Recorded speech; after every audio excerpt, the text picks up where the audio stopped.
Olá meus queridos, estou aqui de volta e nesse vídeo de hoje nós vamos ver sobre a solidão do autoconhecimento.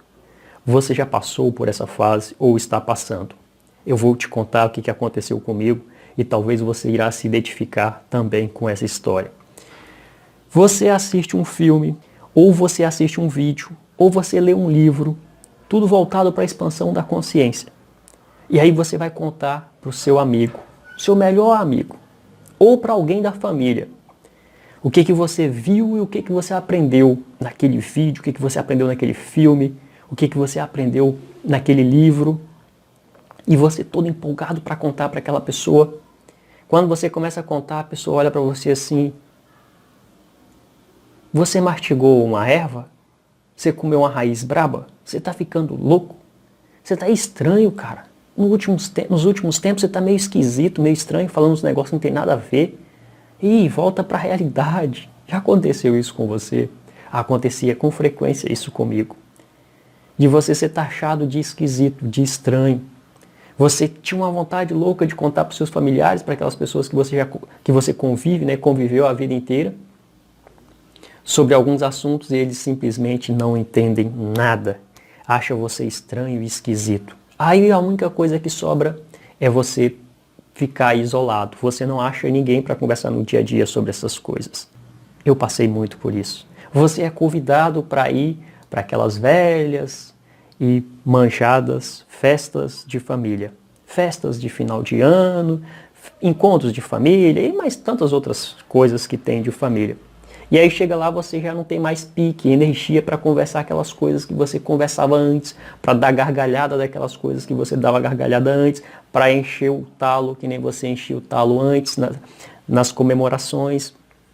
E você fica meio de canto ali, meio sem jeito, querendo ir embora, querendo ficar só. E os outros ficam dizendo: nossa, se entrega, relaxa, você está muito chato, você está muito esquisito, o que está acontecendo com você? E você fica ainda mais desorientado. Aí que dá vontade de ir embora mesmo. Já aconteceu isso com você ou acontece? Eu passei por isso.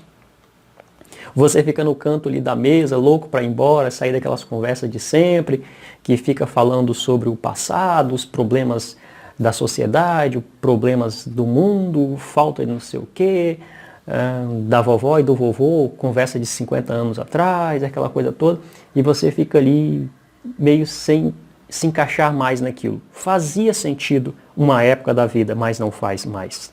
Já aconteceu isso com você? Eu passei muito por isso. E eu vou te contar mais à frente o que isso de fato é. E isso não é classificado como solidão, não é classificado como negativo. E também irei falar para você um outro ponto especial que existe, que pouquíssimas pessoas sabem. E que se eu soubesse na época, talvez teria sido diferente meus resultados. Mas já é passado também, não importa mais. Mas eu quero passar aqui para você de uma forma rápida. Então fique comigo até o final desse vídeo. Segundo o Osho, talvez você não saiba quem é o Osho foi um mestre meio excêntrico no mundo, mas foi impactante nesse mundo. E Osho chamava isso, esse estado de ficar sozinho, de querer ficar sozinho no autoconhecimento para se investigar, para se estudar, auto-investigar, de solitude. Ele não chamava isso de solidão, ele chamava de solitude. O que é solitude? Diferente da solidão, vamos classificar de uma forma pausada aqui. A solidão é algo negativo. A pessoa fica se vitimizando, a pessoa fica se autopunindo, lembrando do passado, fica com raiva da vida que ela tem, com raiva do futuro, que pode não ser aquilo que ela quer, com raiva do passado. Ela fica realmente em um inferno. Isso é considerado realmente como solidão, que pode levar até mesmo à depressão. E a solitude, a pessoa quer ficar só também. Só que ela quer ficar só para poder se autoconhecer, saber quem é ela. Ela passa então a estudar livros que possam esclarecer mais quem é ela. Assistir vídeos, ver filmes ligados à expansão da consciência. Isso é classificado como solitude, ou seja, uma via positiva. Ao invés de ser uma via negativa, é uma via positiva. Embora para a sociedade e para o mundo pareça ser negativo, mas não é negativo, é positivo, porque você de fato agora está se conhecendo, está acordando. Então a solitude e a solidão são coisas diferentes. totalmente opostas. Uma é negativa e a outra é positiva. Inclusive a solitude, os monges vivem em solitude, os mestres antigos viviam em solitude, os guerreiros antigos viviam em solitude. E todo discípulo ou aluno que participava ou que fazia parte de uma escola de mistério, uma escola de sabedoria, vivia em solitude. Só que a única diferença deles é que eles viviam as duas coisas ao mesmo tempo. Eles podiam e eles viviam em solitude e também em comunidade. Normalmente existiam um templo, ou uma sanga, ou uma comuna, onde tinham várias pessoas. E ali eles tinham horários especiais do dia para ficar só. E horários especiais do dia para poder se relacionar um com os outros, conversar o que ele aprendeu com ele mesmo, o que ele aprendeu na meditação, o que ele aprendeu na autoobservação, o que ele aprendeu naquela aula com o mestre, o que ele aprendeu naquela aula com os estudos dele. Então eles compartilhavam entre si. Então não era algo assim tão ruim quanto para uma pessoa isolada no mundo como é hoje, né? Você assiste um vídeo como esse, você lê um livro, você assiste um filme, mas não tem ninguém para você conversar, compartilhar, falar o que aconteceu com você. Ele vai contar as experiências dele também e isso irá agregar à sua vida. Não existe isso.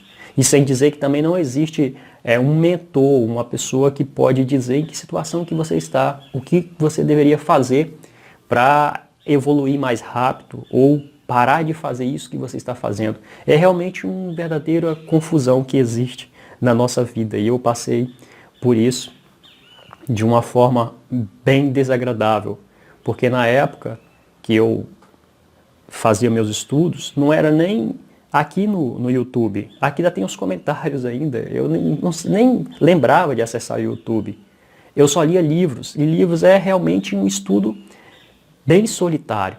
E aí depois eu fui morar em uma cabana, morar no mato, como eu falei na live. Fiquei 6 meses lá, que foi o meu batismo. Ali foi a solidão total. Ali eu não tinha convívio com ninguém, absolutamente ninguém.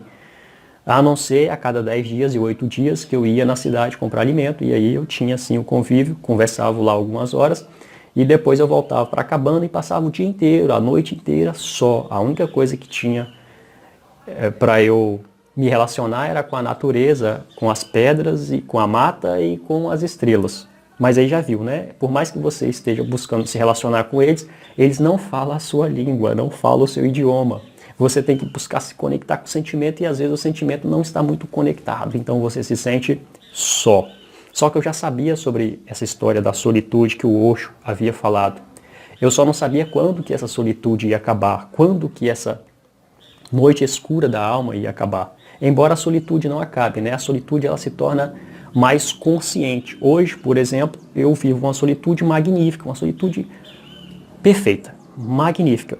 E é isso que os mestres, os monges que já estão desenvolvidos e entre outros, vivem de uma forma totalmente consciente.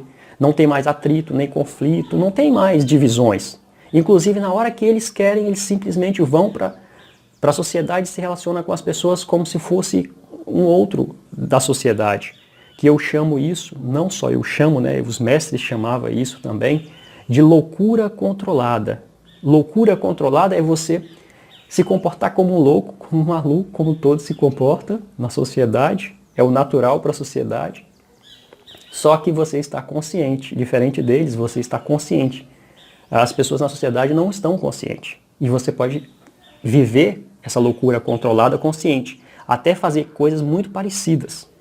Um mestre que já alcançou um alto nível de consciência, está muito desperto, ele senta em uma mesa de boteco, de bar e começa a contar história, começa a contar piada. Só não enche a cara de cachaça, né? Mas ele começa a contar história, começa a contar piada, como se ele fosse um daqueles. E qual é o objetivo dele? A compaixão, levar luz para os outros, fazer com que eles sintam a energia dele e saia daquela vida. Isso é chamado de loucura controlada ou a arte de interpretar papéis. Os guerreiros chamavam de a arte de interpretar papéis ou a arte de interpretar papel, tanto faz. Eu explico isso muito bem dentro da Academia do Despertar. Só que para interpretarmos papéis, nós precisamos controlar também as emoções. As emoções é algo que sabota tudo. Se não tivermos um controle emocional, aí tudo vai por água abaixo. Então é preciso estar consciente, controlar as emoções e executar o papel como se fosse qualquer pessoa do dia a dia. Como se estivéssemos ali inconscientes, só que nós estamos conscientes. É magnífico esse assunto. A arte de interpretar papéis é profundo. E quando você vai desenvolvendo essa habilidade no seu dia a dia, as coisas se tornam muito mais fáceis. Nos relacionamentos, enfim, qualquer lugar. Você se comporta, mas você está extremamente consciente. Mais uma vez dizendo, existe ali alguns detalhes que precisam ser entendidos para poder não fazer uma coisa, né? Enfim, nem preciso falar. Mas nós fazemos com total consciência e sabendo que é para o benefício do outro. Não pode fazer alguma coisa para prejudicar os outros. Tem que ser para o benefício dos outros também. Mas às vezes é necessário também elevar o tom, enfim. É um assunto mais complexo, não dá para eu explicar aqui, eu explico dentro do treinamento. Só quero dizer que um mestre faz isso, um guerreiro faz isso.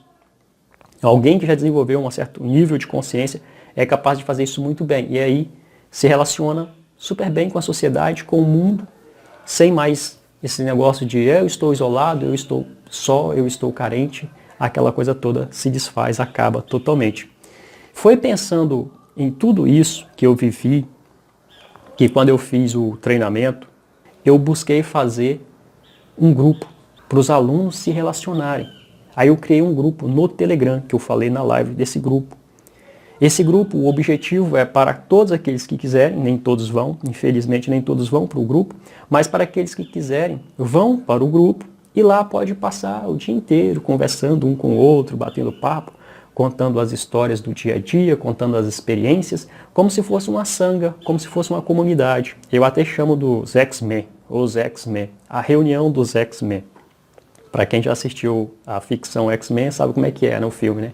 Eles viviam todos separados, em países distantes, e se achavam esquisitos, estranhos, mutantes, né? A sociedade não aceitava eles, mas depois eles se juntaram e aí se tornou uma liga extremamente forte, poderosa no planeta. Claro, é uma ficção, né? Mas falando aqui da vida real, quando nós nos juntamos assim, criamos uma egrégora, uma energia, e nesse caso uma energia positiva, porque tem a egrégora negativa também, né?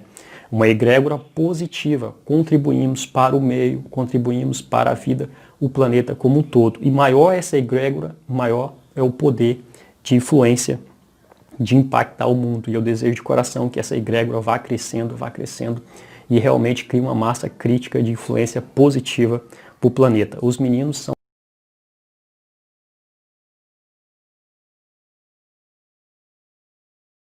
realmente muito entrosados, eu amo ver eles baterem papo, conversar, alguns já se conheceram pessoalmente, nós pretendemos nos conhecer todos pessoalmente no 3º grau, é algo magnífico, é lindo, e eu desejo de coração que tenha mais e mais pessoas em volta em prol desse objetivo de crescimento pessoal e crescimento para o planeta como um todo, para todas as consciências do universo, né?